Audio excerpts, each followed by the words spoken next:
Hello everybody, I'm Dan. Welcome to my Java tutorial series. Throughout my tutorials, I will teach you Java using just Notepad and the command prompt.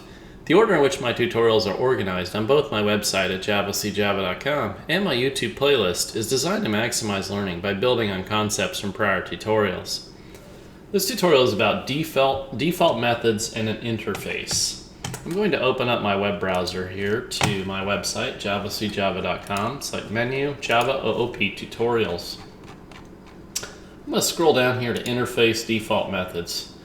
Prior to Java 8, the biggest issue with interfaces was a complete lack of scalability. Scalability allows an application to evolve and grow over time without breaking existing code. It is a concept that is learned mostly through experience. With pre-Java 8, with a pre-Java 8 interface, you had just about one chance to get your interface right, and that was it. Once your interface was in production, it became almost impossible to make a change or an addition that didn't have major ripple effects.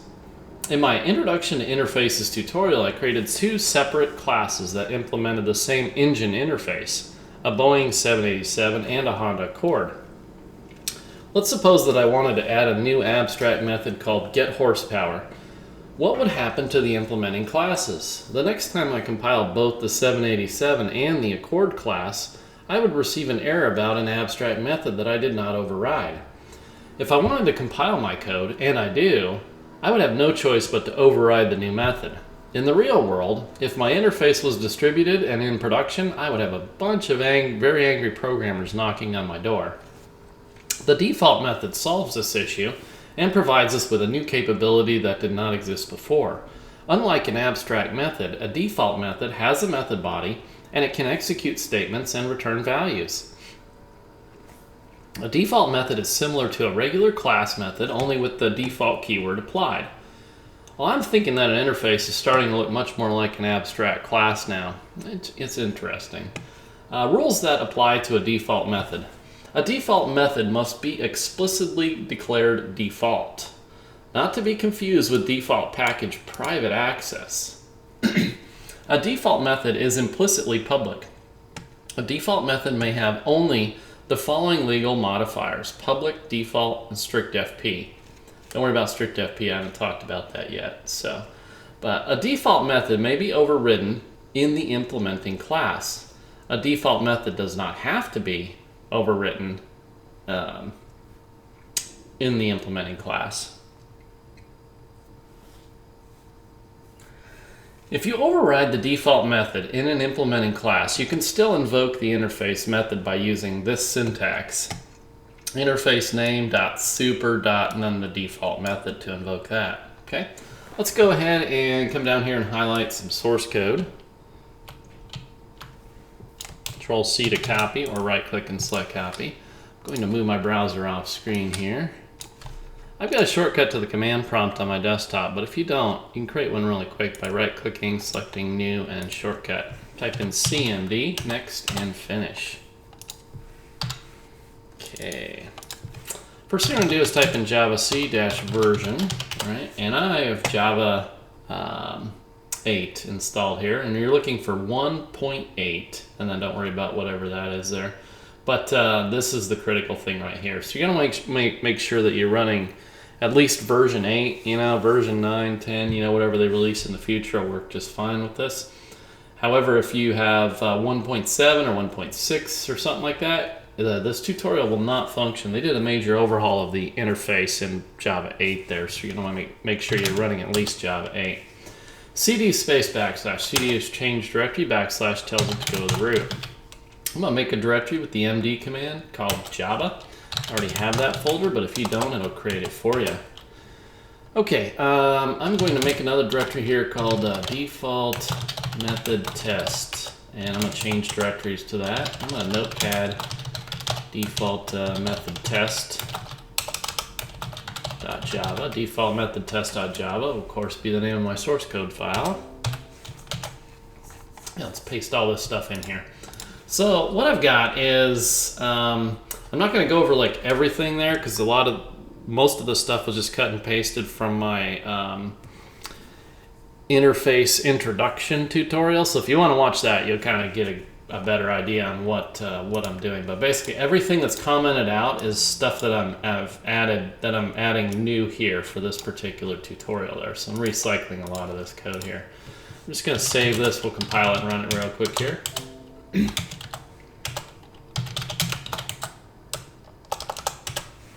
Okay, the engine of a Honda Accord burns unleaded gasoline. The Honda Accord is designed to safely carry 5 passengers. So in here, I've got the interface passengers. I'm not doing anything different with that. And I've got interface engine here, right? Engine has get fuel type. Passengers has get max passengers. And the Honda Accord concrete class is implementing both engine and passengers. And then it's overriding the get fuel type and get max passengers and doing some stuff here, right? We don't need to go into the details on that. And then it's just basically displaying some stuff to the console here for what I'd set up in the original tutorial. So this works just fine.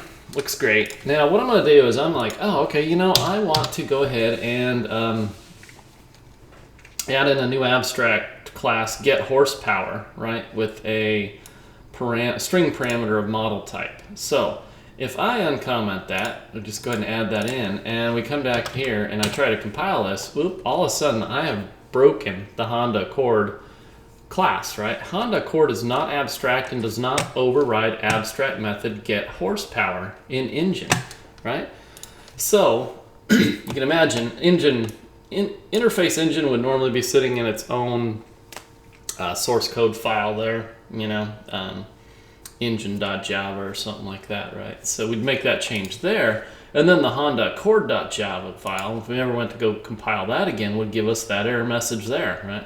I just put all this stuff into one source code file just so it's nice and clean and convenient to see here for my tutorials. I only ever split them apart if I'm doing something, you know, demonstrating something like cross-package stuff there. So, but anyway, so we just broke the Honda Accord class by putting this in here because, of course, Honda Accord implements engine, right?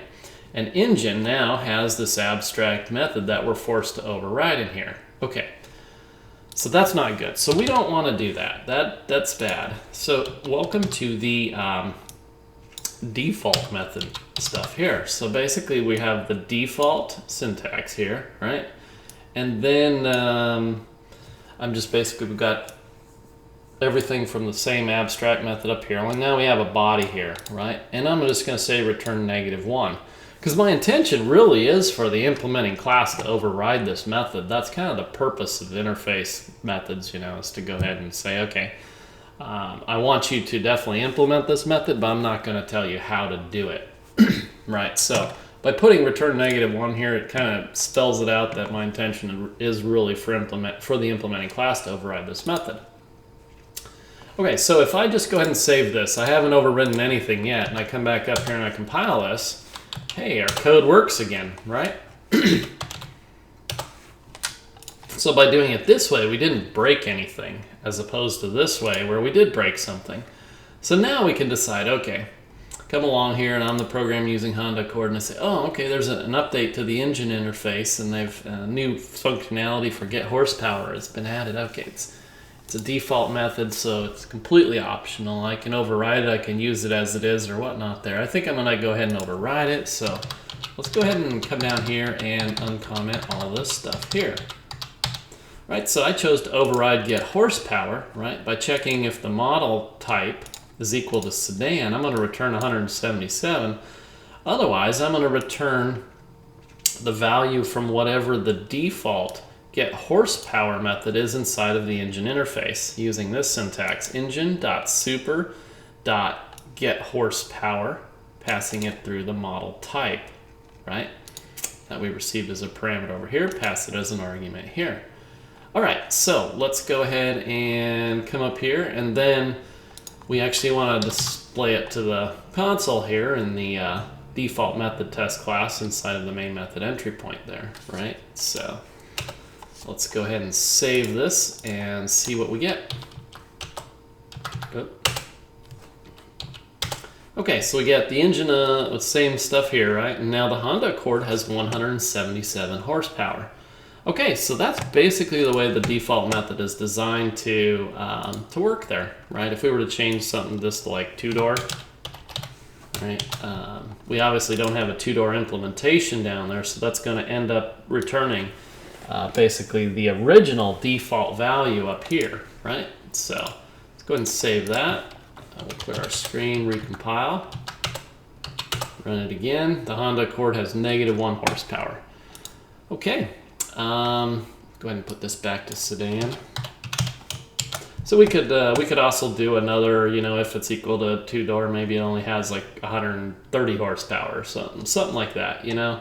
We could implement all of that functionality in the overridden get horsepower method down here inside of our Honda Accord, which is really kind of the whole purpose of what an interface was for in the first place there. So, or I should say prior to Java 8. So go ahead and just compile this, put it back to the way it was originally there.